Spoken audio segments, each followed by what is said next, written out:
जय हिंद एवरीवन। मैं हूं आपकी educator Shani Singh from space ice. आज हम लोग कवर करेंगे एंटी डिफेक्शन लॉ के ऊपर एक बहुत इंपॉर्टेंट आर्टिकल। काफ़ी टाइम से हम लोग देख रहे हैं कि न्यूज़ में पॉलिटिकल इनस्टेबिलिटी बहुत ज़्यादा है, अस्थिरता बहुत ज़्यादा है।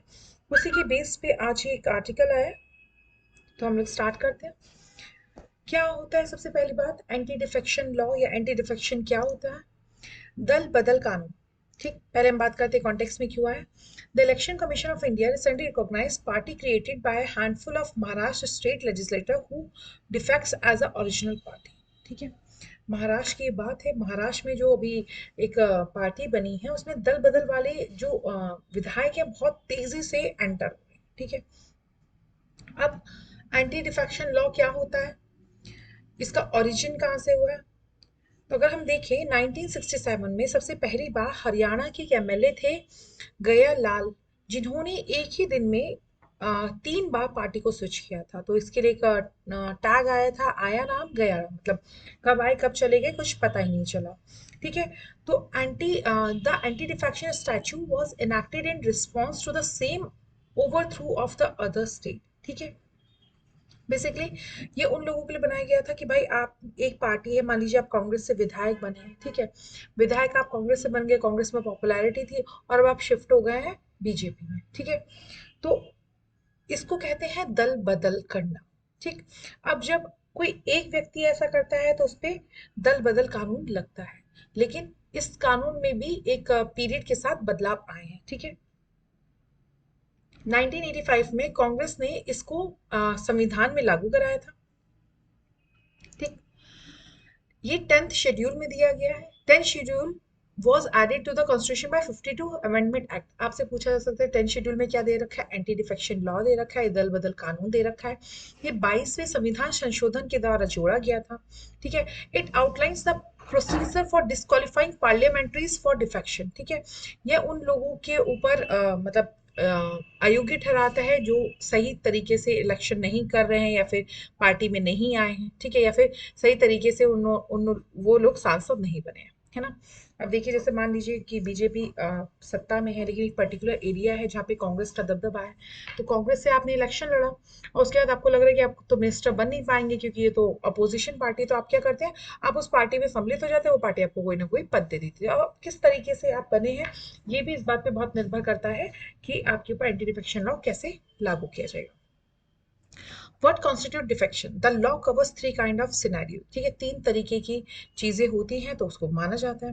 When legislator elected on a ticket of one political party voluntary renounce membership in the party और vote against the party desires in a legislation. ठीक है, वही बात, जब कोई एक व्यक्ति एक पार्टी के टिकट पे पार्टी लेता है और उसे अपनी इच्छा से त्याग देता है। ठीक है, और जो विधायिका है वो पार्टी की इच्छा के खिलाफ मतदान करती है। ठीक है, विधायिका या विधायक है, वो पार्टी की इच्छा के खिलाफ मतदान करते हैं। एक तो ये सिनेरियो हो सकता है। दूसरा, विधायिका के अंदर या बाहर विधायक विधायक के शब्द और कार्यों से स्वेच्छा से इस्तीफा देने का निर्णय हो सकता है। ठीक है, या उसने अपने मन से इस्तीफा दे दिया। और तीसरा कारण हो सकता है, तीसरा कारण आपका हो सकता है इंडिपेंडेंट मेंबर्स। ठीक है, स्वतंत्र सदस्य। The second scenario arise when a MP and MLA who has been elected as an independent joins a party later. ठीक है, भाई जो एमएलए है वो पहले तो स्वतंत्र प्रभार से लड़े, मतलब वो किसी निर्दलीय थे, वो किसी भी दल में नहीं थे, और बाद में वो क्या हो गए, वो किसी पर्टिकुलर पार्टी में चले थे। Nominated legislator, ये क्या होता है? The law specifies that nominated legislature can join a political party within 6 months of being appointed to the house, not after such time। ठीक है, 6 महीने के भीतर आपको किसी ना किसी दल से मान्यता प्राप्त करनी होती है। एप्लीकेबल टू किस पे एप्लीकेबल होता है? The law applies to both Parliament and state assembly. Anti defection law कहाँ कहाँ पे लागू होता है? पार्लियामेंट में भी लागू होता है और स्टेट असेंबली पे भी लागू होता है। अब इसकी डिसाइडिंग अथॉरिटी कौन है? इस in such situation the presiding officers of the legislature, यानी कि स्पीकर या फिर चेयरमैन, यही डिसाइड करेगा। ठीक है, the supreme court has ruled that the legislator may appeal their ruling to the higher court. ठीक है, सुप्रीम कोर्ट ये फैसला सुनाया था कि वो अपने लिए अपील हाई कोर्ट्स में कर सकते हैं, अपर कोर्ट्स में कर सकते हैं। How does it take for deciding case of defection? कितना समय लगता है कि कोई केस डिफेक्शन का है या नहीं? इसकी बेसिकली कोई डेडलाइन तो नहीं दे रखी है, लेकिन जो कोर्ट की रूलिंग है उसके हिसाब से स्पीकर आइडली डिसीजन ले लेता है 3 महीनों के अंदर, ठीक है। एक्सेप्शन क्या है लॉ में?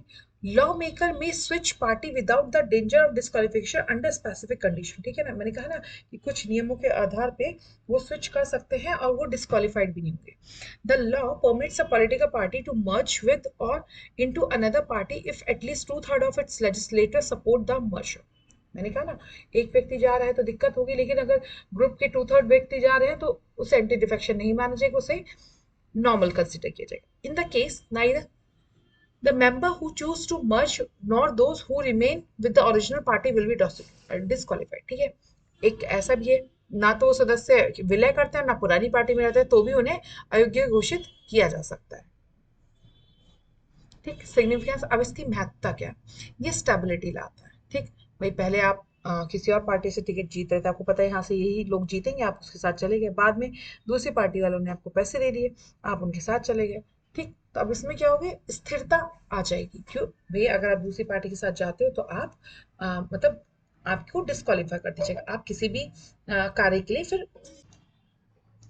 ओके, आगे लॉयल्टी, इससे निष्ठा बढ़ती है। इसके अलावा दल बदल विरोधी कानून सदस्यों में अपनी ही पार्टी के प्रति वफादारी की भावना को बढ़ावा देने का भी प्रयास करता है। फिर देखिए, जब आपको ये पता चल जाएगा कि आप पर्टिकुलर पार्टी से एमएलए बन रहे हैं और उसके बाद अगर आप किसी और पार्टी में जाते हैं तो आपकी एमएलए शिप चली जाएगी, तो आप कोशिश करेंगे आप उसी पार्टी में रहेंगे, मन से चाहे बेमन से, तो आपकी विश्वस्तता, आपकी निष्ठा उस पार्टी के प्रति बढ़ेगी। It seeks to ensure that members picked in a name of the party are likewise faithful to the party manifesto and guiding principle। ये भी भाई डिसाइड कर देगा कि अगर आप इस पार्टी से असहमत नहीं थे तो आपने इसका टिकट क्यों लिया, असहमत है तो अब आप इससे असहमत नहीं हो सकते हैं, ठीक है। जो उस पार्टी मैनिफेस्टो है उसी के अकॉर्डिंग आपको भी चलना पड़ेगा। Now criticism around the law, ठीक। कानून की चारों ओर की क्या आलोचना है? No scope for acting independently, इसमें स्वतंत्र रूप से कार्य करने की कोई गुंजाइश नहीं है, इसीलिए सही नहीं है।